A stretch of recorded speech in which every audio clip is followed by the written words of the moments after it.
ભરૂચના શક્તિનાથ મહાદેવ મંદિરે ભૂદેવો દ્વારા શ્રાવણી પ્રયોગ સંપન્ન કરવામાં આવ્યો હતો। શાસ્ત્રોક્ત વિધિથી નૂતન જનોઈ ધારણ કરવામાં આવ્યા હતા। સનાતન હિન્દુ ધર્મની પ્રાચીન વૈદિક પરંપરા મુજબ શ્રાવણી પૂર્ણિમા અર્થાત રક્ષાબંધનના પવિત્ર અવસરે ભરૂચ શહેરના શક્તિનાથ સ્થિત શક્તિનાથ મહાદેવના પટાંગણમાં આવેલા સત્સંગ ભવન ખાતે શ્રાવણી પ્રયોગ યોજાયો હતો।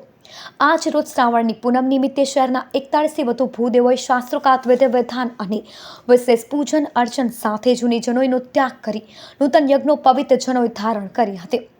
આજે યોજાયેલા આ પવિત્ર ધાર્મિક અનુષ્ઠાનમાં આચાર્ય શિવમભાઈ જોશી દ્વારા સંપૂર્ણ શાસ્ત્રોક્ત વિધિ અનુસાર મંત્રોચ્ચાર સાથે શ્રાવણી પ્રયોગ સંપન્ન કરાવવામાં આવ્યો હતો।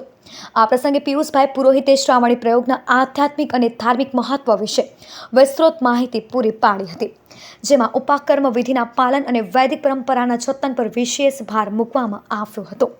આજે શ્રાવણ સુદ પૂર્ણિમા એટલે બ્રાહ્મણોનો અતિ મહત્ત્વનો તહેવાર એટલે નૂતન યજ્ઞનો પવિત્ર તહેવાર।